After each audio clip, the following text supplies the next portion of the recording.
ये है शिव पुराण। अब दास के वक्तव्यों पर तो आपत्ति हो सकती है, क्योंकि पूरा हिंदू समाज जो है अपने सदग्रंथों से अपरिचित है, और जिस कारण से वो महसूस भी कर सकता है। आप देखिएगा, ये है शिव पुराण हिंदी टीका सहित प्रथम भाग, और ये कहाँ से प्रकाशित है? श्री शिव महापुराण। ये है विद्यावारिधि पंडित ज्वाला प्रसाद जी मिश्र कृत हिंदी टीका सहित। और यहाँ देखिएगा, खेमराज श्री कृष्ण प्रकाशन, कृष्णदास प्रकाशन, मुंबई बम्बई। इतने इतने ये देखिएगा, विदेश्वर संहिता, ये प्रथमा विदेश्वर संहिता। इसके यहां देखो,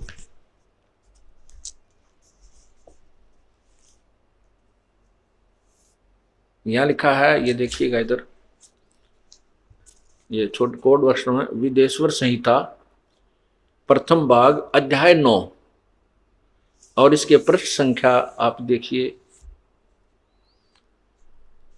इसका पृष्ठ संख्या 17 है। ये यहां पर दिखाते हैं कि जो काल है वो सदा शिव काल, वो कह रहा है, वो क्या बता रहा है, ये देखिएगा,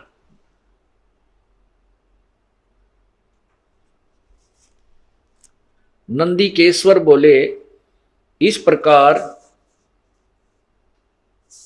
भगवान ने उन नमर हुए ब्रह्मा और विष्णु पर अनुग्रह करके उनके युद्ध में जो परस्पर उनकी सेना मारी गई थी, उस सब को अपनी शक्ति से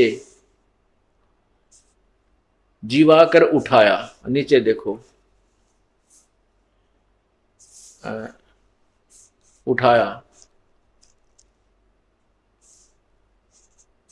यहां देखना, तो ये वही चल रहे हैं।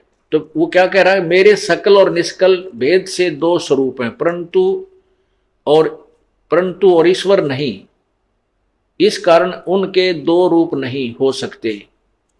पहला सतम रूप और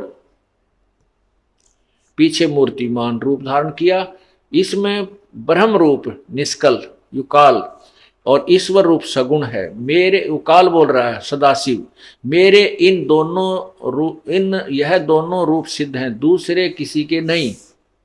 वो सदाशिव मीन काल बोल रहा है शिव पुराण में, नहीं हो सकते। इस कारण तुम दोनों को, ब्रह्मा और विष्णु को, अथवा दूसरों को, शिव तक की बात आएगी इसमें, ईश्वर तब की प्राप्ति नहीं हो सकती, तुम भगवान नहीं हो सकते। देखो, तुमने जो अज्ञानता से अपने को ईश यानी भगवान माना, यह बड़ा अद्भुत हुआ। उसके दूर करने को ही मैं रणस्थान में आया हूं। आगे देखना, इसी के नीचे जो दास बताना चाहता था कि ये जो किया वही दे सकते हैं, ये किसी पर रहम नहीं कर सकते, कृपा नहीं कर सकते। ये देखिए, ये अभी आपने यहां तक पढ़ा है, रणस्थन में आया हूं। अब तुम अपना अभिमान त्याग कर मुझ ईश्वर में अपनी बुद्धि लगाओ, मेरे प्रसाद से लोक में सब अर्थ प्रकाश करते हैं। नीचे देखो, मैं ही परब्रह्म हूं, ये काल बहका रहा है, मैं ही परब्रह्म हूं और मेरा ही कल अकल रूप है।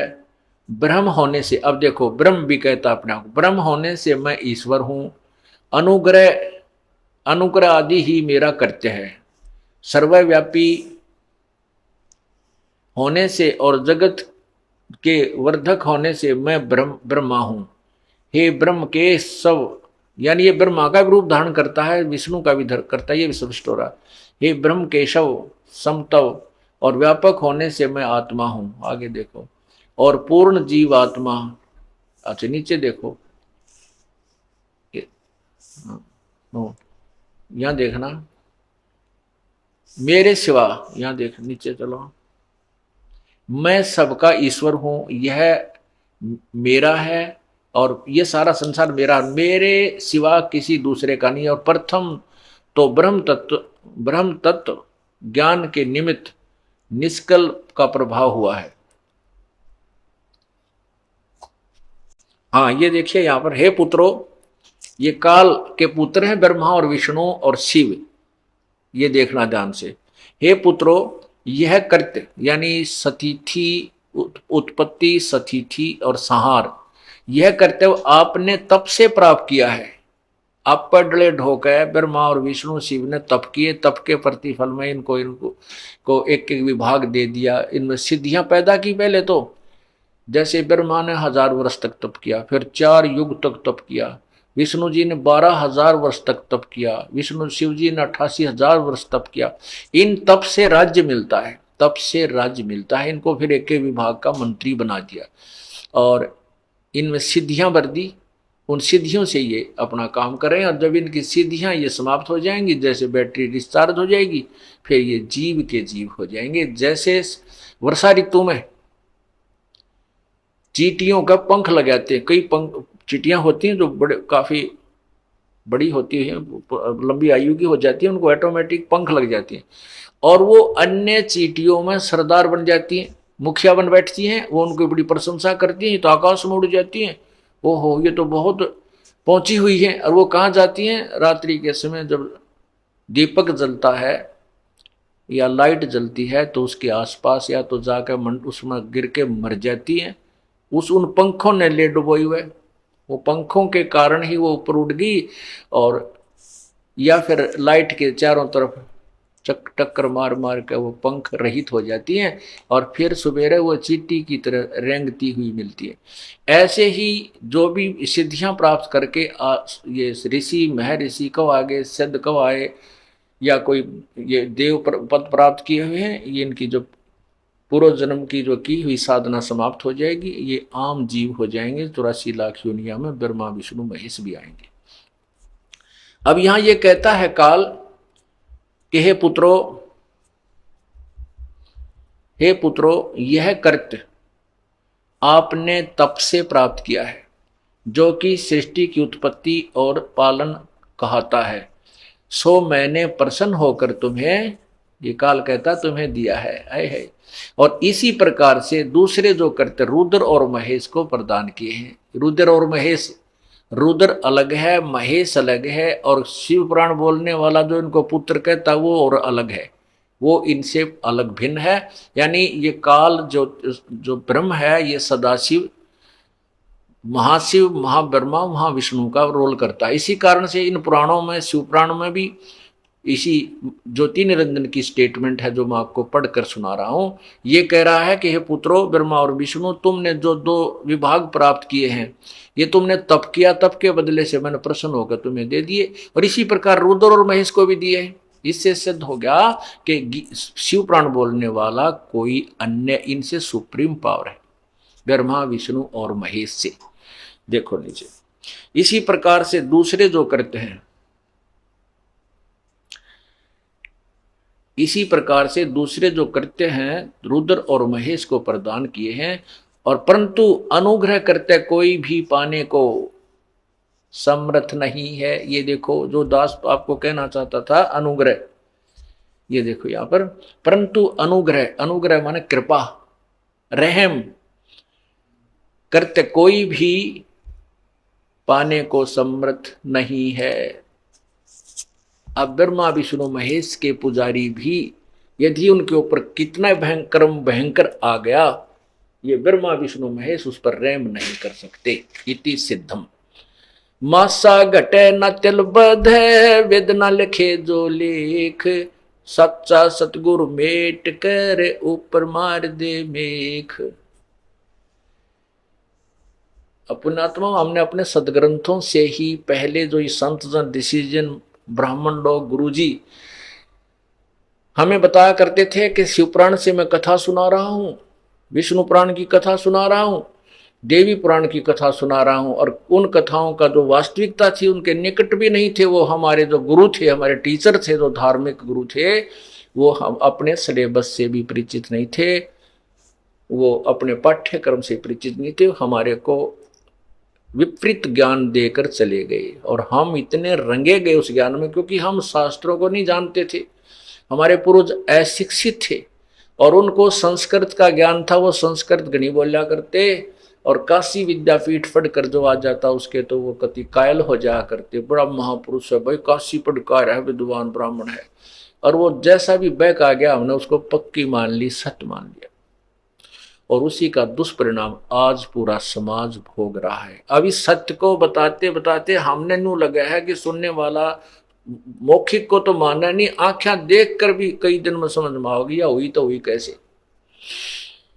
एक बता रहा था कि मैं ऑडिटर था, आपका ज्ञान सुनने से पहले दूसरे संत से मैंने उपदेश ले रखा था, 25-30 वर्ष से वहां लगा हुआ था। जिस दिन आपकी ये पुस्तकें सीडी देखी, इसमें ये सारा प्रमाण देखा, तो मुझे आंखों देखकर विश्वास नहीं हुआ।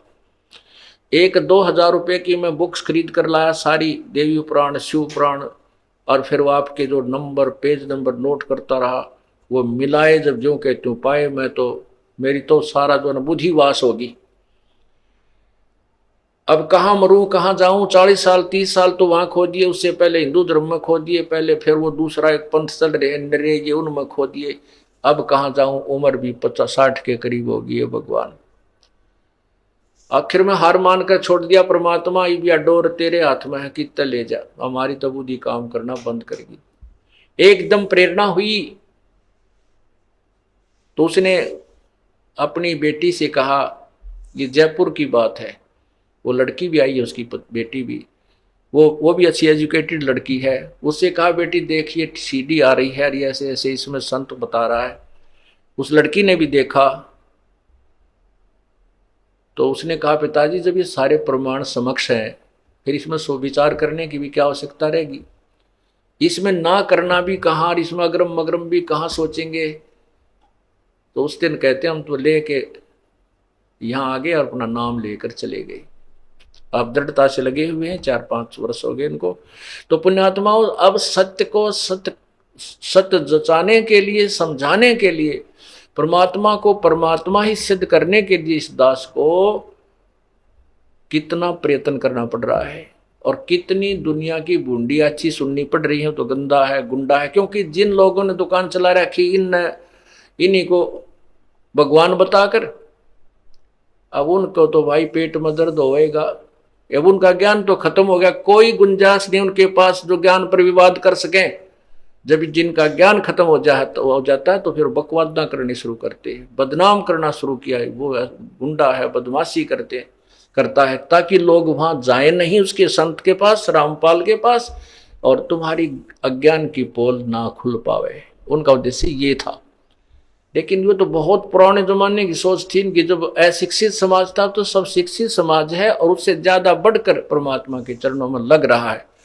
ये तो दुर्भाग्य उन व्यक्तियों का है जो उन स्वार्थियों के बकवादों को सुनकर और लेट हो जाएंगे यहाँ आने में, वो रोया करेंगे ऊपर न मुंह करके कि हम तो बहुत देर से आए।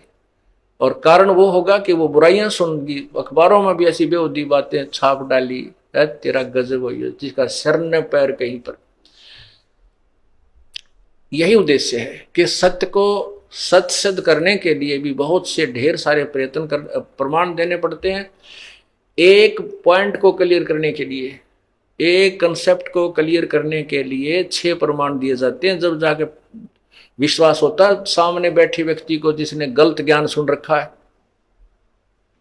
और फिर भी महीनों के बाद जाकर समझ में आती है कि चलूं या ना चलूं। और जब यहां आ जाता है फिर तो ऐसा रंग में रंग जाता है, उसको पृथ्वी पर कहीं संत या भगवान या दूसरा स्थान दिखाई नहीं देता। और कैसी स्थिति हो जाती है, बंदी छोड़ दयाल जी तुम तक हमारी दौड़े, जैसे काग जहाज का सूजत और न ठोरे। फिर ऐसी स्थिति हो जाती है जैसे समुद्री जहाज समुद्र में चला जाता है, समुद्री जहाज के ऊपर कौवे बैठ जाते हैं, और वो कौवे शाम के समय बैठ जाते हैं कि ये यात्रीगण जो है खाना खाते हैं और वहां तुम्हें भी टुकड़ा मिलेगा। तो चलते जैसे 4 बजे जहाज चल पड़ा तो वो बैठ गए, शाम का खाने के समय उन्हें टूक टाक मिल गए, वो लालच में वहीं बैठे रहते हैं। और वो काफी रात्रि के समय तो 100-150 किलोमीटर चला जाता है जहाज, समुद्री जहाज। तो सुबह जब होता है, पुराने समय की कहानियां हैं एक, और वर्तमान में ये आपको आध्यात्मिक ज्ञान समझाने के लिए उदाहरणार्थ ली जाती है। तो उसमें जो दिशा सूचक होते थे वो भी इतने एफिशिएंट नहीं थे। वो क्या होता था कि समुद्र में कई ऐसी चुंबकीय चट्टान होती थी जिस कारण से वो जो दिशा सूचक था वो अपनी दिशा छोड़ जाता था। उस दिशा सूचक की परीक्षा करने के लिए कि हम ठीक दिशा में जा रहे हैं या नहीं जा रहे हैं, तो वो कव्वे का प्रयोग करते थे जहाज के चालक। और कव्वे में एक खासियत दी है प्रभु ने कि वो उस दिशा को नहीं भूलता जिस दिशा से वो चला था। सुबह उठते हैं तो वो कव्वे को उड़ाते हैं, उसको पत्थर मारते हैं, पत्थर उस कव्वे को विवश कर देते हैं वहां से उड़ने को। अब कौवा वहां से उड़कर उस दिशा को चलता है जिस दिशा से वो यात्रा प्रारंभ की थी, तो वो उस दिशा में उड़कर चल देता है। तो यात्री और वो जो जहाज के चालक अपनी दिशा को चेक कर लेते हैं, दिशा सूचक को भी चेक कर लेते हैं कि कौवा इस दिशा में गया है, ये हम उधर से चले थे, पूरब से या पश्चिम से, जो भी जहां से चले थे। और कौवा क्या करता है, वो 2-4 किलोमीटर तो उड़ता है, फिर वो देखता है, जहां भी देखता है कहीं पर भी कोई उसको ना कोई चट्टान नजर आती है ना पृथ्वी नजर आती है, जल ही जल दिखाई देता है। तो उसको फिर वो जो उसको लगता है कि तू आगे नहीं उड़ सकता और डूब जाएगा, वापस आकर के वो उसी जहाज पर विश्राम पाता है, क्योंकि उसको वही स्थान वही आश्रय मिलता है, जहाज नजर आता है। उसके अतिरिक्त उस जल में वो जहां भी देखता है वो डूबने का ही कारण उसको नजर आता है। इसी प्रकार जिसमें आप इस तत्व ज्ञान से और कबीर भगवान से परिचित हो जाओगे, आपकी यही दशा हो जाएगी। आपको इस दास के अतिरिक्त संत और कबीर परमात्मा के अतिरिक्त कोई भगवान इस पृथ्वी पर नजर नहीं आएगा, 21 ब्रह्मांड में नजर नहीं आएगा। बाकी सभी डूबने के अर्थात 84 लाख योनियों में कष्ट उठाने का ही स्थान आपको दृष्टिगोचर होगा। और इसी का परिणाम है कि कितना बदनाम किया गया मीडिया, उतरा गजब हुई हो, जिसको जनता ये समझती है कि मीडिया वाले तो बहुत अच्छा यथार्थ बातें हमारे तक पहुंचाते हैं, उन्होंने कोरी झूठ 100 की 100% झूठ बोली। ये तो हो सकता था 20-50 की 60 कर देते हो, 40 कर 80 कर देंगे, लेकिन 0 की 100 करके हमारी जो सारा झूठा प्रचार किया, हमारी सत्य को असत्य, सत्य को नहीं दिया, असत्य को दिया। और लेकिन हमारे बच्चे जो इस ज्ञान से परिचित थे, एक भी टस से मस नहीं हुआ। तो इसलिए वो बहुत पुरानी सोच थी इन लोगों की, सैकड़ों 100-150 वर्ष 200 वर्ष पहले, जहां कबीर परमात्मा को भी फेल करवा दिया था, जबकि वो भगवान आए थे।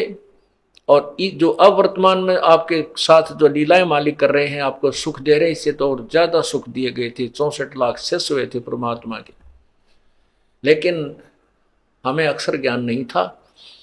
और इन स्वार्थी गुरुओं का, ऋषियों का, मह ऋषियों का दाव लग गया था। कह दिया था कि कबीर तो अशिक्षित है, ये वेदों और सदग्रंथों के बारे में क्या जाने, इसको संस्कृत भाषा नहीं आती है।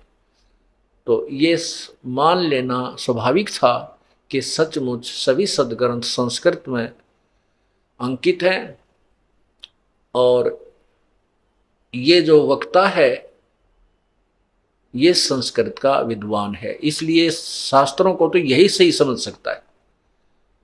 लेकिन यजुर्वेद अध्याय नंबर 40 के मंत्र 13 में कहा है कि कोई तो अक्षर ज्ञान युक्त व्यक्ति को विद्वान कहता है, और जिसको अक्षर ज्ञान नहीं उसको अविद्वान कह देता। नहीं, अविद्वान और विद्वान की परिभाषा भी वो तत्वदर्शी संत बताएगा कि केवल एक भाषा का भाषा विशेष का ज्ञान हो जाने मात्र से इंसान विद्वान नहीं होता।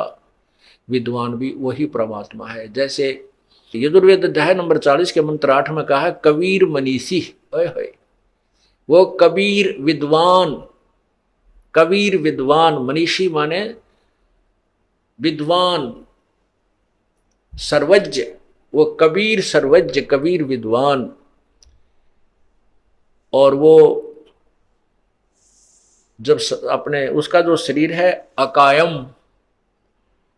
वो अकायम माने वो इस 5 तत्व शुक्रम अकायम असनाविरम, उसका जो शरीर है शुक्रम यानी माता पिता के संयोग से बना हुआ नहीं है, वो काया नहीं है उसकी, और उसके शरीर नाड़ियों से बना हुआ नहीं है, असनाविरम है। और वो स्वयंभू है, स्वयं प्रकट होने वाला है, वो परमात्मा कबीर है। तो इसलिए उस समय परमात्मा को, पूर्ण ब्रह्म को, कबीर परमेश्वर को रिजेक्ट कर दिया था इन झूठे लोगों ने। प्रभु जी कहते हैं, परमेश्वर कबीर जी ने कहा कि वेद कतेब झूठे नहीं भाई। धर्मदास जी ने कहा था परमात्मा जो आप बातें बता रहे हो और मैंने आंखों भी देख लिया क्योंकि आप परमात्मा हो। क्योंकि धर्मदास जी को भी मालिक जैसे गरीबदास साहिब को ले गए, जैसे नानक साहिब को ले गए, गीसा साहिब को ले गए, दादू साहिब को लेकर गए और मनुकदास साहिब को अपना यथार्थ स्थान दिखाया, फिर वापस छोड़ा। तो धर्मदास जी कहते हैं कि ये तो मैंने मान लिया कि आप परमात्मा हो, इसमें तो दो राय रही नहीं। इससे सिद्ध है कि परमात्मा फिर तो वेद और कतेब झूठे हैं, क्योंकि अगर ब्रह्मा विष्णु महेश की महिमा गा रहे हैं कि नहीं। परमात्मा ने कहा, कबीर साहब ने कहा कि नहीं धर्मदास, वेद कतेब झूठे नहीं भाई। और झूठे हैं जो समझे ना ही, झूठे तो ये हैं जो इनको समझ नहीं सके। फिर क्या बताया था कि वेद हमारा भेद है और मैं इन वेदन में नाही। ये चारों वेद जो तुम्हारे पास हैं इनसे मैं नहीं मिलता, क्योंकि मेरे पाने की विधि नहीं है, लेकिन मेरी महिमा इनमें बहुत गाई हुई है। वेद मेरा भेद है, मैं मिलूं वेदन से नाही, और जौन वेद से मैं मिलूं वो वेद जानते नाही। जिस ज्ञान से, तत्व ज्ञान से, उस सूक्ष्म वेद से मैं मेरी प्राप्ति हो, वो इन चारों वेदों में वर्णित नहीं है, इनमें केवल सांकेतिक है। जैसे गीता जी अध्याय नंबर 8 के श्लोक 13 में कहा कि मेरा तो एक ओम मंत्र है और इसका उच्चारण करके सिमरण किया जाता है। अंतिम श्वास तक, शरीर छोड़ने तक, जो इसका यानी शरीर छोड़कर जाते समय तक, यानी अंतिम श्वास तक मेरे ओम नाम का जाप करता, वो परम गति को प्राप्त होता। अर्थात जो ब्रह्म से प्राप्त होने वाला लाभ है वो उसी को मिलेगा जो ओम नाम का जाप करता है। 17वें अध्याय के 23वें श्लोक में गीता जी में कहा है कि उस ब्रह्म परमात्मा के पाने का तो 3 मंत्र का जाप है। ओम तत्सत इति निर्देश है ब्रह्मण त्रिविध समर्थ है। उस पूर्ण परमात्मा का तो 3 मंत्र का जाप का निर्देश है। ओम ब्रह्म का है और तत्सत्य सांकेतिक है। अब यहां पर अपने आप स्पष्ट डिफरेंस नजर आता है। 8वें अध्याय में स्पष्ट कहा कि ओम इति एक अक्षरम ब्रह्म विवरण माम समन, और यह प्रयाति तजन देहम सयाति परमाम गति। मेरा केवल ओम नाम है, और यहां ओम तत्सत 3 बताए। इससे सिद्ध है कि ये किसी और भगवान के विषय में संकेत है, और तत् और सत्य सांकेतिक है, क्योंकि वो तत्वदर्शी संत ही बता पाएगा। तो परमात्मा ने कहा था कि वेद मेरा भेद है, मैं मिलूं वेदन में नाही, और जौन वेद से मैं मिलूं वो वेद जानते नहीं। जिस ज्ञान, वेद का अर्थ ज्ञान भी होता है।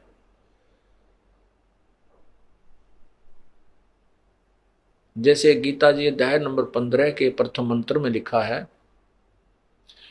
कि जो उस परमात्मा ऊपर को जड़ वाला, नीचे को भगवान वाला है, तम वेद, तम माने उसे जो छुपा हुआ है, किसी के भी ज्ञान नहीं, जिसका जो अज्ञान रूप अंधकार में छुपा हुआ है, तम वेद उसको जानता है।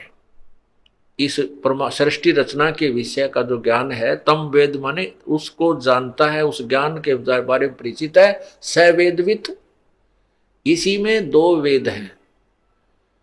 तम वेद यानी उसको जानता है। अब देखिए, इसी प्रकार वेद का अर्थ ज्ञान भी होता है। जौन वेद से मैं मिलूं, यानी जिस ज्ञान से, ये 4 वेद हैं, 4 ज्ञान हैं। जैसे 18 बोध हैं, उनमें पुराण केवल एक ही बोध है, एक ही ज्ञान कहलाता है। 18 पुराण का एक ही ज्ञान है। इसी प्रकार वेद का अर्थ ज्ञान भी होता है। 15वें अध्याय का प्रथम श्लोक, ये देखिए, ऊर्ध्व मूलम अधः शाखम अश्वत्थम प्राहु अव्यम छंदासी यस प्रणानी यह तम वेद। वेद माने जानना, यानी उसका ज्ञान जो रखता है। स वेदवित, वो वेद का ज्ञाता है, वह वेद के तात्पर्य को जानता है। देखो,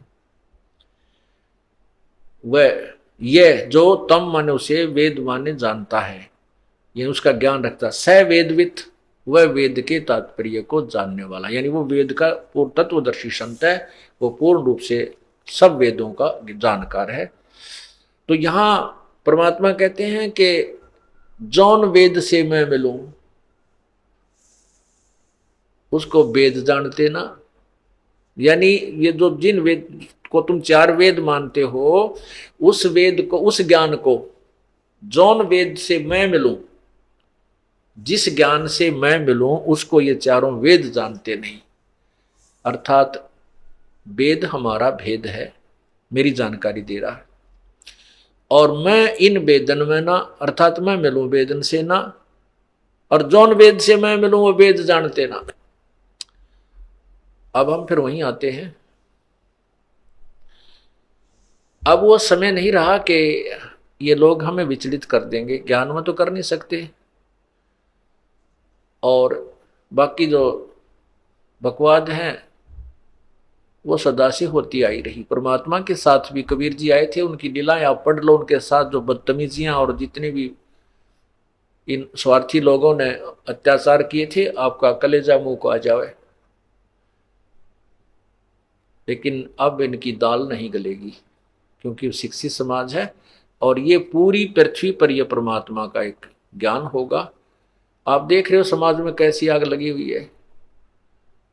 केवल माया के अतिरिक्त इंसान को कुछ नजर नहीं आता, केवल माया ही अपनी लगती है। ना भाई अच्छा लगता, ना बहन अच्छी लगती, ना कोई रिश्तेदारी से प्रेम रहा। अगर माया है तो प्यार है, नहीं तो नहीं है। और इस माया की प्राप्ति में कितना ही घिनौना और बेशर्म कर्म करना पड़ जाए, इंसान कतई अचकता नहीं।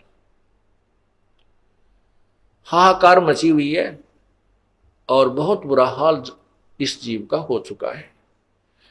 इतना इतना प्रयत्न करता है प्राणी, दिन और रात लगा रहता है, और इतनी इच्छाएं बढ़ा ली हमने कि उनकी पूर्ति हो ही नहीं देती।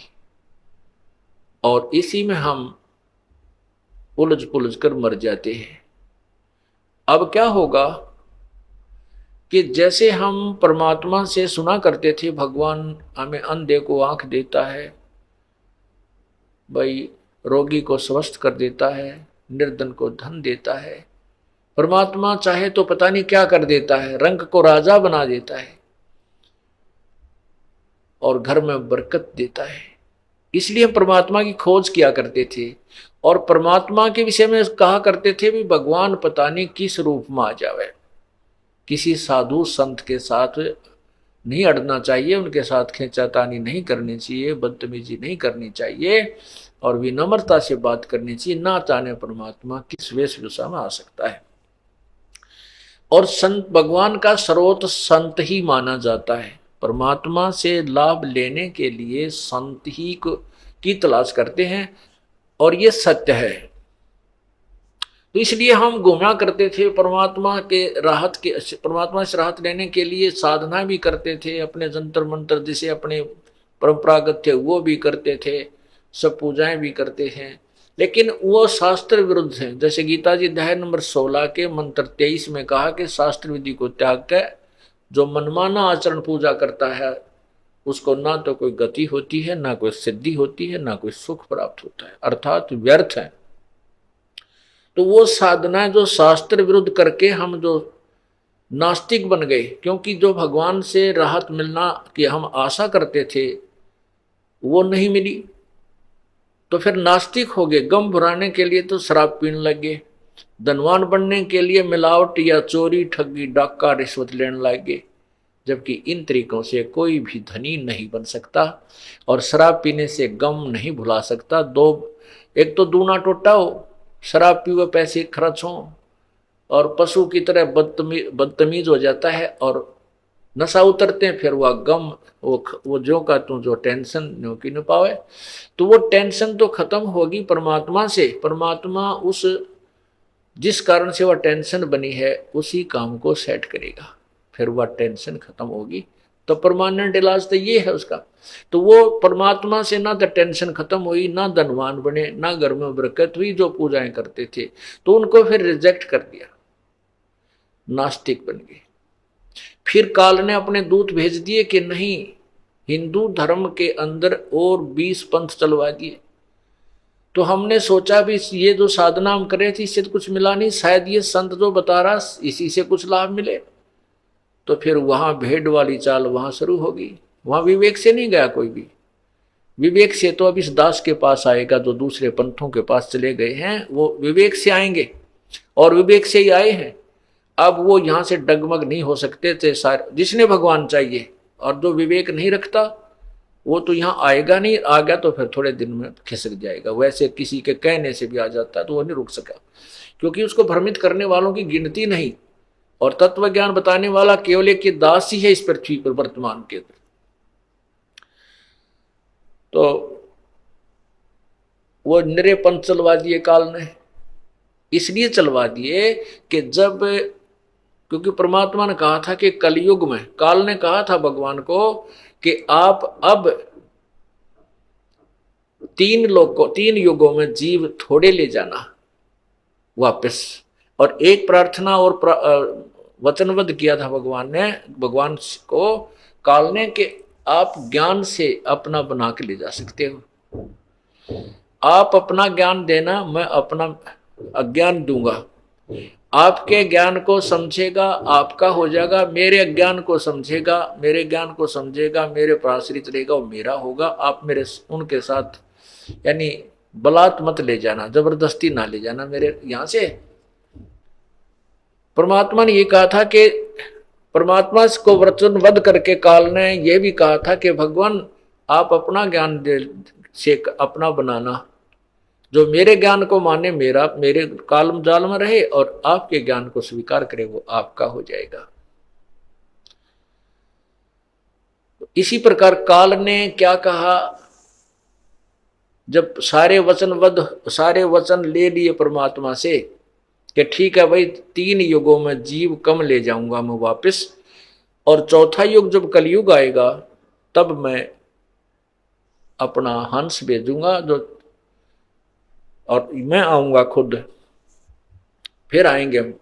तो जब काल ने देख लिया ना, सारे वचन ले लिए परमात्मा से, यानी सहज दास, जोगजीत आदि अपने अन्य रूप बनाकर परमात्मा यहाँ आता है।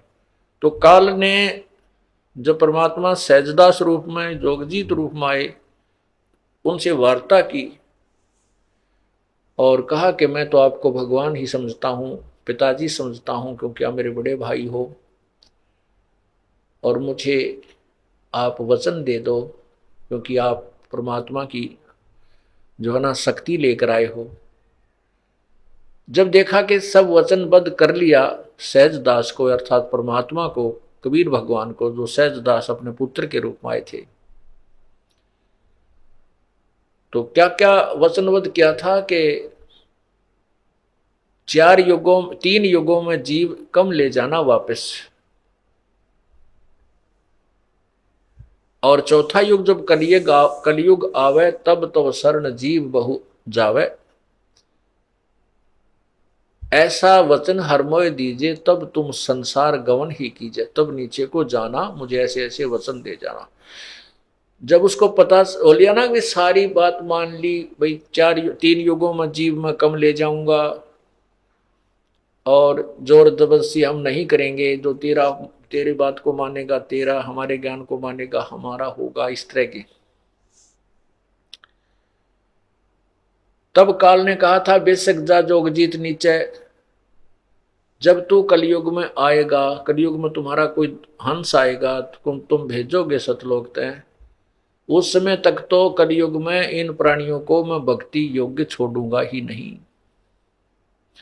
इनको सबको मिसगाइड कर दूंगा, नारे नारे धर्म बनवा दूंगा, आपस में मार काट खेचा ताड़ी नफर से तैना मिले किसी का ज्ञान सुन की, और अपने दूत भेज करके इनको इतना मिसगाइड करवा दूंगा, इनको अज्ञान बना दूंगा, तत्व ज्ञान से अपरिचित कर दूंगा, तेरा नामो निशान मिटा दूंगा, उस पूर्ण परमात्मा का कोई जानेगा ही नहीं। और जब तेरा हंस आएगा उसका लोग जूते मारेंगे, वो कहेगा ब्रह्मा विष्णु महेश भगवान नहीं है, इनकी पूजा नहीं करनी चाहिए, दूसरे देवताओं की, मंदिरों की, मस्जिदों की, गुरुद्वारों की पूजा नहीं करनी चाहिए, तो लोग उसका पत्थर मारेंगे, उसको मूर्ख कहा करेंगे। वो सच्चाई बताएगा लेकिन लोग सत्य को स्वीकार नहीं करेंगे। तो परमात्मा बोला आप अपना काम करो, ये हमारा काम है, वो देखी जाएगी, समय आने पर पता चलेगा, वो हमारा ज्ञान कोई समझेगा ना समझेगा, तू अपना सर दर्द क्यों कर रहा है। यूं कहकर भगवान चलने लगे, जब कहता है 12 पंथ करूं मैं साजा, नाम तुम्हारा ले करूं आवाजा, 12 पंथ नाम जो ले ही, वो हमारे मुख आन समोही, धर्मदास जोग जीत जाओ संसारा, जीवन मन कहा हमारा, तीर्थ व्रत और जप तप लाई, देवल धाम और देव पूजाई, के तीर्थ व्रत हैं और धामा पे मंदिरा में देवताओं की पूजा में उनको फिट कर दूंगा, कोई भी तेरी बात को नहीं मानेगा, कोई ना माने कहा तुम्हारा। तो परमात्मा ने को पता था कि कलयुग में, जैसे सतयुग में, त्रेता में और द्वापर में ये प्राणी पुण्य कर्मों से युक्त होते हैं और उस समय ये अधिक दुख नहीं मानते। वैसे तो दुख का यह कमी नहीं, परंतु तुलनात्मक तरीका जो आपको सुबह स्टेटमेंट बताई थी, उदाहरण बताया था, इसी तरह दुख तो सतयुग में भी बहुत, क्योंकि मृत्यु होती है, इससे बड़ा दुख है ही नहीं। लेकिन इस कलयुग से सतयुग में के दुख और सुख में बहुत अंतर है। इतना समझो जैसे किसी के 4 बेटा में तो एक मर गया, और कलयुग में जिसका एक है वो मर गया। तो कलयुग वाले तो वो प्राणी जिसका एक है वो मर गया, सतयुग वाले वो समझ लो जिसके 4 आमत एक मर गया, उनको इतना कष्ट है। आलिया के माता पिता को कष्ट तो होता है लेकिन फिर भी बहुत राहत मान लेता है। इसी प्रकार जो सतयुग में सुखी प्राणी थे उसमें कैसे सुख था, इतने पुण्यकर्मी प्राणी उत्पन्न होते हैं कि उनके पुण्य इतने होते हैं, वो पिछले जन्म के साधक होते हैं बहुत ज्यादा। तो उसमें कहते हैं कि पत्नी से पहले पति नहीं, पिता से पहले पुत्र की मृत्यु नहीं होती, और लंबी आयु होती थी, लाखों वर्ष की हो जाती है। और हम आयु को ही ज्यादा सुख मानते हैं। शरीर काफी स्वस्थ होते थे, जंगल वन बहुत होते थे, ऑक्सीजन बहुत होती थी, शुद्ध वातावरण, पर्यावरण इतना खराब नहीं होता था, दूषित नहीं होता था, इसलिए शरीर स्वस्थ, अच्छे फलदार बाग बगीचे वनों में जैसे पहले देखा करते हम, इतने अच्छे फल लगे रहते थे, फ्री में बेर को पता नहीं कितने, जिनको कोई भी नहीं छेड़ा करता, खाए जाते न्यू लगे रहते वनों में। ये तो हमारे समय, और पहले जैसे जंगलों में फिर क्या होता था, काजू किशमिश अंगूर न्यू लटके जाया करती, कितने खाएं जो, जिस तरह आजकल जाड़ा में बेर लगे रहते थे। तो स्थिति थी। कहने का भाव यह है कि उस समय परमात्मा को पता था कि सतयुग में ये गणे परेशान ना हो और मेरी बात ने को नहीं माने। ये तो जब माने जब कति तंग आले, हर चारों तरफ से इसके प्रयत्न फेल हो लेते हैं, जो साधना ये करता वह भी कंडेम हो लेगी, जब फिर कहीं राहत मिलेगी तब उसको स्वीकार कर पाएगा प्राणी, और यही बनता है।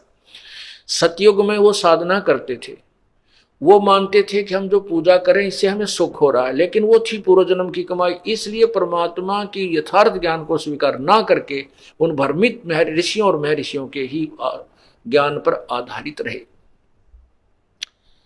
इसलिए परमात्मा को पता था कि सतयुग त्रेता द्वापर में ये व्यक्ति मेरी बात नहीं मान पाएंगे।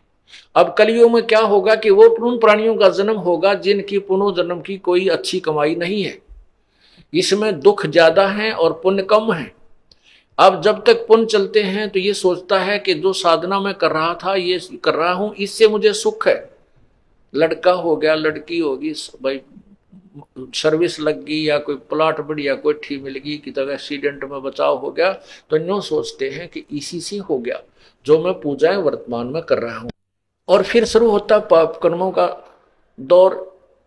फिर वो कष्ट पे कष्ट आना शुरू हो जाता है। फिर वो अपनी पूजा ने भी भूल कर फिर किसी और संत के पास जाता है, उससे भी नहीं होता है, किसी और के पास जाता है, कहीं वहां भी नहीं मिलता है, फिर मंदिर मस्जिद कहीं भी जिसको बता देता है, फिर वहां भटक भटकता है, मुझे राहत मिलेगी। अब कलयुग में यह स्थिति है। अब कहीं भी नहीं मिलता है और फिर वो राहत मिले, अय फिर वो सबको छोड़ के जो पूजा खुद करता था या जिनको वो भगवान या संत सथन मानता था, संत मानता था, फिर उनको नहीं मानेगा। और परमात्मा के पास एक और पावर है, उसके पास अपनी वीटो पावर है। वो अपनी शक्ति से, अपने कोटे से आपका जीवन बढ़ा दे, आपको धन दे दे, आपको संतान दे दे, जो मांगे सो दे देगा अपने उससे। अभी आपने पढ़ा कि ब्रह्मा विष्णु महेश अनुग्रह नहीं कर सकते, ये कोई भी किसी भी कर्म में परिवर्तन नहीं कर सकते, केवल वर्क डन ही दे सकते। तो परमात्मा को मालूम था कि कलयुग में ये प्राणी अपनी जो पूजाएं करते हैं उनको भी करके छक लेंगे, और जो संत जा चुके पहले वे जगह काल जिन संतों को, वो भी अपने अज्ञान का डंडोरा पीट चुके होंगे, और उनकी सब जनता उनके ज्ञान से युक्त हो चुकी होगी कि ये क्या शिक्षा देते हैं, और उनसे भी समाधान नहीं हो पाएगा, वो भ्रम भटक रहे होंगे। तब मैं अपने दास को भेजूंगा या स्वयं आऊंगा, और फिर जो हमारे से संबंधित आ जाए वो हो जाएगा। जो दुखी आत्मा वहां आएगी, आते ही हम उनको राहत देंगे, क्योंकि वो हमारे बच्चे हैं। और बच्चे की जेब में ना पैसे हों, पिताजी के पास आ जाता, आते ही 10-20 ठाड तो मांग लिया करे, 50-100 जब दे लेगा, और दे दिए जाते हैं। तो हम उस कबीर भगवान की आत्मा है, उसके बच्चे हैं। जब हम उसके पास आते हैं, हमारी बुरा हाल देख करके वो पिता है हमारा, उसको देने ही पड़ते हैं, यानी हमारे को राहत देनी ही पड़ती है। और वो राहत देता है, फिर हम गदगद हो जाते हैं कि वो हो भगवान तो यही था। परमात्मा उदाहरण देते हैं अपने ऊपर, क्योंकि वह स्वयं ही संत बनते हैं, स्वयं भगवान की भूमिका करते हैं, स्वयं ही एक भक्त बनते हैं, दास बनते हैं। पर्वत पर्वत में फिरा कारण अपने राम, राम जैसे संत मिले जिन सारे सब काम। कहते पर्वत मंदिर मस्जिद सब जगह में घूम लिया परमात्मा के लिए, और जो परमात्मा जैसे संत मिले, यानी जिन्होंने फिर मेरे सारे काम सार दिए, सब काम मेरे ठीक हो गए, तो वो परमात्मा मिले। इस प्रकार परमात्मा ने कहा था कि कलयुग में ये प्राणी, कलयुग में सूतमा होंगे मेरा, ये कलयुग में ही फंसेंगे। इतने तो काल की या जो है ना जाल इनकी समझ में नहीं आता।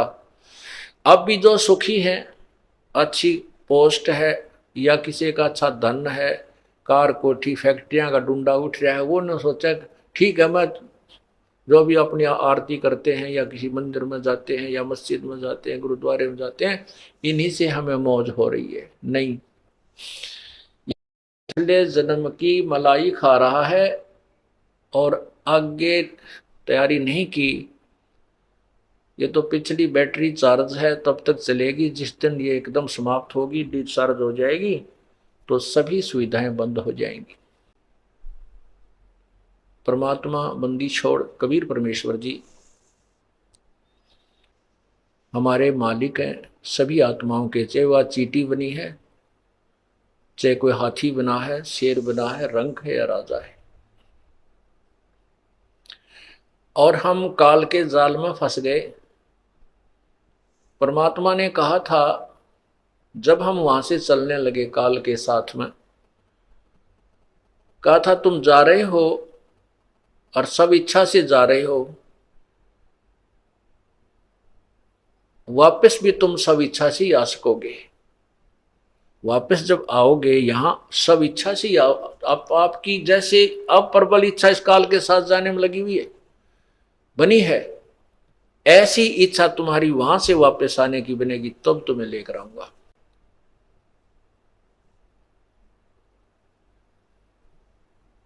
तब मैं तुझे लेकर आऊंगा, तुम्हें लाऊंगा। और एक ख्यास, एक ध्यान रखना, ये जो सार नाम है, ये सार मंत्र है, ये तुम्हें बताता हूं, इसको मत भूलना। जिनको तीसरा नाम प्राप्त हो चुका है, सार नाम यानी वो सत मंत्र, जो ओम तत्सत का जो आखिरी मंत्र है, जिनको वो प्राप्त हो चुका है वो समझ जाएंगे ये कोड वर्ड है। उस परमात्मा ने कहा था कि तुम इस मेरे नाम को मत, इस सार नाम को मत भूलना, इसको याद रखना। इसको याद रखोगे तो मैं तुम्हारे पास तुम्हें शीघ्रता से ग्रहण कर लूंगा। तो काल ने सबसे पहले उस मंत्र का नामो निशान मिटाया। अब दूसरा कहा था कि जितनी प्रबल इच्छा से तुम यहां से जा रहे हो, उतनी प्रबल इच्छा तुम्हारी यहां आने की होगी, तब मैं तुम्हें वापस लाऊंगा। यदि तुम्हारी आस्था काल के जाल में फंसी रही, उसी में तुम आसक्त रहे, फिर मैं तुम्हें नहीं छुड़ा सकूंगा, नहीं छुड़ाऊंगा। अब जैसे बालक, हमने गलती कर दी, एक बार तो गलती इतनी भयंकर कर दी कि काल के ऊपर इतने आसक्त हो गए। पिताजी ने कई बार संकेत किए, भाई इसके जो ड्रामेबाजी को मत देखो, तुम बहुत कष्ट उठाओगे, इसके ऊपर इस बात का तुम्हें बहुत भयंकर परिणाम मिलेगा। हम ऊपर से तो सावधान हो गए और अंदर से उसकी चाह गई नहीं। वो तो अंतर्यामी थे, जान गए। अब हम कष्ट पे कष्ट उठा रहे हैं। एक भक्त ने प्रश्न किया कि परमात्मा ने हमें यहां आने ही क्यों दिया? परमात्मा आने नहीं देते, लेकिन हम अपनी जो पतिव्रता पद को छोड़ चुके थे और इस काल के ऊपर आसक्त हो चुके थे, और परमात्मा के बार बार समझाने से भी हम नहीं माने। हम इतने प्रबल इच्छा बना ली इसके साथ आने की, और आगे तो अब हम कितने दुखी हो रहे, रो रहे हैं। टक्कर मार मार के कोई गधा बन रहा है, कोई कुत्ता बना है, कोई कुतिया बनी है, किसी के कीड़े पड़े हुए हैं, कुछ अधरंग मार रहा है, किसी के कैंसर हो रही है, किसी का बेटा मर गया, किसी की बेटी मर गई। और अब वो एक नहीं सुनता काल हमारी, क्योंकि उसके पास वो पावर को ना, कि वो जान नहीं दे। उसको तो स्वार्थ है कि 1 लाख जीव रोज खाने, 1.25 लाख उत्पन्न करना। तो उसके ये उदाहरण है कि एक लड़की ने, ये दास पहले जेई की सर्विस करता था, तो उस समय एक रोड की भी जो है ना, एक सड़क भी बन रही थी, उसके साथ साथ हमारा इरिगेशन का कार्य भी चल रहा था। तो वहाँ वो, हम भी वहीं एक दोपहर के समय एक वृक्ष के नीचे वो वहाँ सेवा कर रहे थे। वहाँ एक लड़की रो रही थी बैठी बैठी वृक्ष के नीचे दोपहर के समय। 2 बच्चे उसके साथ थे। तो उससे पूछा, माँ बहन क्यों रो रही है, क्या बात है? ने बोली, के बताऊं, अपने कर्मा न रो रही हूँ जी, मैं अपने कर्म रो रही हूँ। फिर भी चल वो रो रही, जब आप बताने लग गई, हम तो चुप हो गए। मैं कह रहा, क्या दुख हो बालक, मैं हमने क्या लेना देना है? ने बोली, मैं, जो मेरा पति है ना, वो हमारे नौकर होता था और मैं अच्छे घर की लड़की थी, और मैंने इसके साथ माता पिता के विरोध करने पर भी जबरदस्ती मैं इसके साथ आ गई, और बहुत समझाई। मेरा माँ भी रोई, मेरा बाप भी रोया है, बहुत समझाई, बेटी बहुत दुख पाओगी, पर मैंने एक नहीं सुनी, इतनी नालायक थी। अब मैं कमाती हूँ, वो शराब पीता है, 2 बालक हो गए, मारे पीटे, जो पैसे को ले जाती हूँ जाते छीन लेता है। कई बार तो हम माँ बेटा भूखे सो जाते। जब तो हमने भी कोई नहीं, माँ ठीक है भाई, अपने कर नहीं पाई तो नहीं। अब वो उदाहरण फिट हुआ कि हम उस परमात्मा से दूर होकर अपनी सब इच्छा से इस नकली पति के साथ आ गए। अपने परम पिता ने छोड़कर इसने हमारे साथ वो दुर्गति कर रखी है। अब माँ बाप ने फिर भी दुख आता है, पिता ने तो फिर भी हम प्यारे लगते हैं, वो फिर भी हमारे दुखों को दूर करने के लिए आते हैं, समझाने की चेष्टा करते हैं कि अब भी तुम इतनी ही प्रबल इच्छा बनाओ जितनी प्रबल इच्छा तुम यहां आने की थी। अब जैसे ये तत्व ज्ञान चला था कुछ दिन आस्था चैनल पर, फिर बाद में स्वार्थी लोगों ने विरोध कर दिया था, और वो मालिक घबरा गया कि हमारे सारे कार्यक्रम बंद हो जाएंगे यदि आपका प्रोग्राम चलाया, तो बंद कर दिया। लेकिन बहुत से बुद्धिमान लोग उसको समझ कर आए। अगर वो 1 वर्ष चल जाता, पूरे विश्व में तहलका मच जाता परमात्मा की महिमा का। अब ये शायद ना समय हुआ होगा, परमात्मा ने करना तो है और थोड़ा समय और लेते होंगे, संसार में जाएगा ये तो अब जाएगा, रुक नहीं सकता। फिर भी उदाहरण देता हूँ, उसके प्रश्न उत्तर करने वालों के बहुत ज्यादा प्रश्न उत्तर आए, प्रश्नोत्तरी हुई। तो उनमें से एक ने ये प्रश्न किया कि मान लीजिए हम फिर चले जाएं वहां पर, और वहां फिर गलती कर देंगे, फिर आ जाएंगे, कभी नहीं कर सकते। हम तो इधर झांक के भी ना देखें, एक बार उस सुख को जब देख लेंगे। जैसे आप किसी रास्ते से जा रहे हो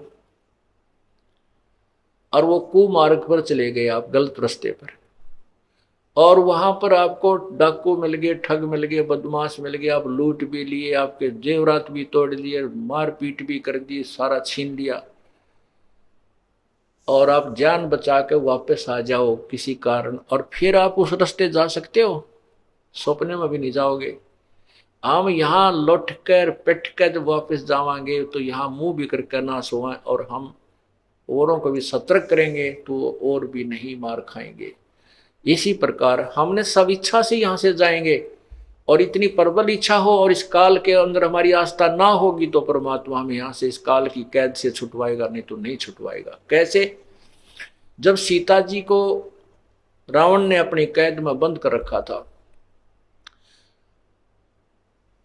हनुमान जी को भेजा, इधर उधर सबको भेजा था, हनुमान जी उधर चले गए जहां सीता जी को रोक रखा था।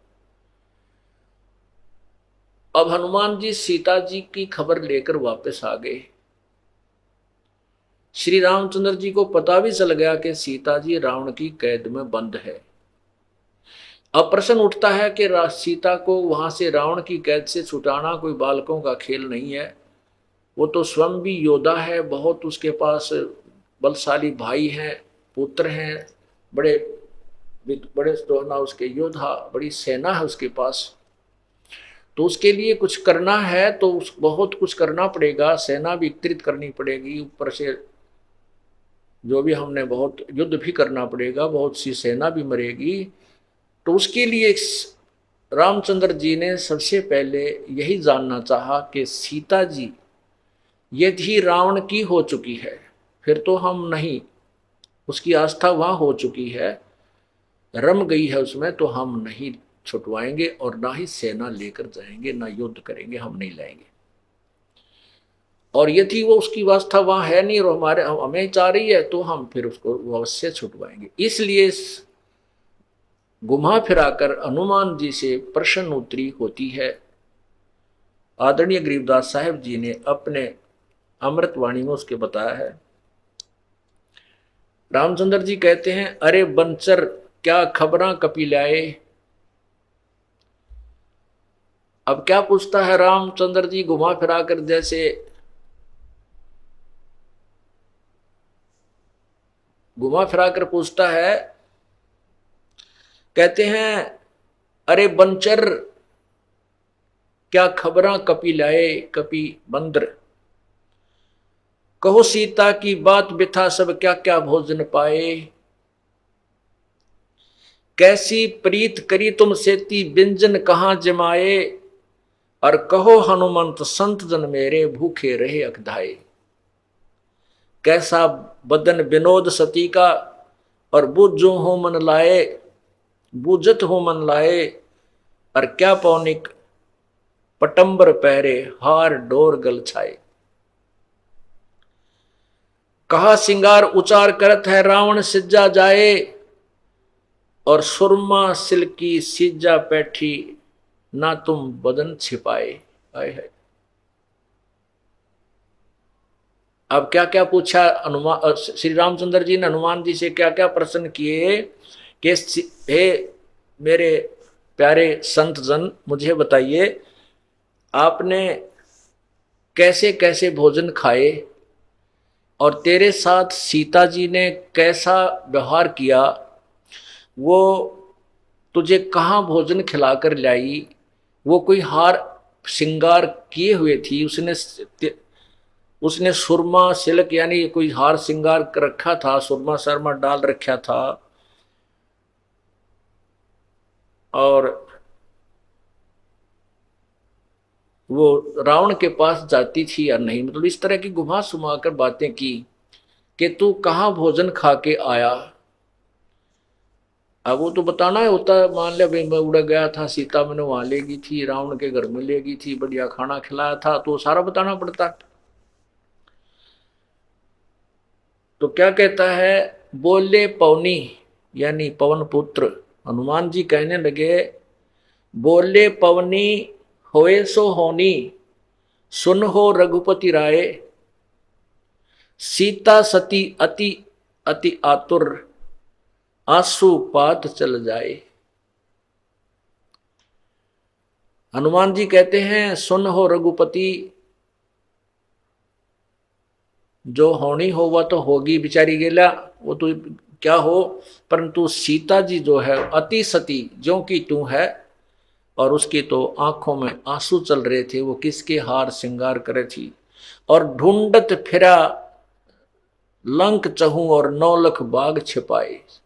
सारी लंका में घूम फिर के मैंने उसको 9 लखा बाग में छुपा कर रखी हुई थी, वहां मिली, और जा वृक्ष पर छुपकी लगाई, मुद्रा भेंट चढ़ाए, वृक्ष पर बैठ के मैं छोटा सा रूप धारण करके ऊपर से मैंने वह तेरी अंगूठी डाली थी, और तहां प्रणाम करी सती सो माता दर्शन पाए, वहां मैंने मां के दर्शन किए, उस सती को वहां प्रणाम किया, और झरे परे का हुक्म किया था, 9 लाख बाग अघाए। है आप तो कह रहे हो कि वो कहाँ भोजन करा के लाई तेरे को, तो सीता जी ने तो कहा था भाई, मैंने कहा माता मुझे भूख लगी है, तब सीता जी ने कहा था भाई हनुमान जी, यहाँ कोई वृक्ष का फल टूट के गिर जाए तो खा सकती हूँ मैं, तोड़ के भी नहीं खा सकती, मेरे लिए आदेश नहीं। और बेटा भाई तुझे कहाँ से खिलाऊंगी मैं, कोई टूट के नीचे गिर गया हो तो फल खा लिए, तोड़ के मत खाइए भाई, ना मन न छेदेंगे, मुझे पीटेंगे, ये बुरा हाल कर देंगे। अब इस बात से हनुमान जी कहते हैं, फिर मन ने कहते हैं, फिर माता नू कह थी भाई जड़े पड़े का हुक्म है खाने का, फिर मन ने तो सारा तो बाग तोड़ दिया और सारे फल खा लिए उनके।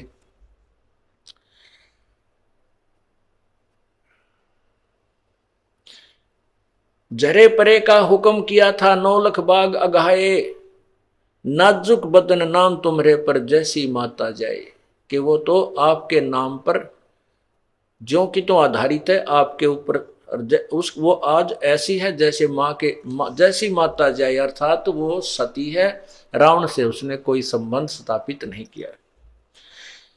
नाजुक बदन नाम तुमरे से जैसे माता जाए, रावण से ती प्रीत ना जाकी, और चंद बदन मुरझाए। रावण से उसका कोई प्रीत नहीं है, और वो सुंदर चेहरा नहीं है उसका, बिल्कुल कमल की तरह वो मुरझा चुकी है, बहुत कमजोर हो गई है।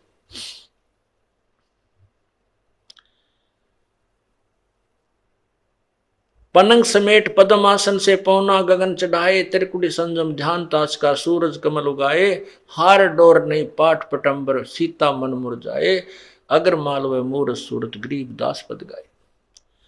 अब भाव ये है, इस जो कथा से हमने इतना निष्कर्ष निकालना है कि जैसे श्री रामचंद्र जी ने सीता को रावण की कैद से छुटवाने के लिए सबसे पहले ये देखना चाहा कि वो वहां आस्था तो नहीं होगी है उसकी, वहां रावण से वो मिल चुकी तो नहीं है, और वहीं के जो सुख सुविधा से वो जो सेटिस्फाई होगी है, वहां उसको प्रयोग करने लग गई है, उसी में आसक्त है, तो हम नहीं लाएंगे छुटवा कर, वो उसकी आस्था हमारे में नहीं रही। तो अब हम यहाँ काल रूपी रावण की कैद में हैं, और हमें वो परमात्मा तभी यहाँ से छुटवाएगा जब हम तन मन और धन से उसी परमात्मा के होंगे, उसी पर हम इतनी प्रबल इच्छा बना लेंगे, तब वो चाहे कुछ भी करना पड़े आपके लिए। जैसे श्री रामचंद्र जी के पास सेना नहीं थी, उसने शिव जी अपने जो है ना छोटे भाई से प्रार्थना की और इंद्र से प्रार्थना की, तो शिव जी ने 18 पद्म सेना ऊपर से भेजी थी अपने लोक से। 18 पद्म रीछ, कुछ किसी ने रीछ का रूप धारण कर लिया, किसी ने क्या कहा। तो इस प्रकार तब उस रावण को की सेना के साथ युद्ध किया और परमात्मा पूर्ण ब्रह्म की से भी याचना की, उसने आकर के रावण का अंत किया। और तब 33 करोड़ देवताओं की भी बंध छुटी और सीता जी को भी छुटवाया गया। तो आज हम काल रूपी रावण की कैद में बंद हैं, और हम अपने परमात्मा में ऐसे इतनी श्रद्धा बनाएंगे तब वो हमें छुटवाएगा। अगर हमारी आस्था यहीं की सुविधाओं में रह जाएगी तो फिर वो परमात्मा हमें नहीं छुटा पाएगा। जहां आशा तहां बासा हुई, और मन कर्म वचन सुमरियो सोई। सत साही।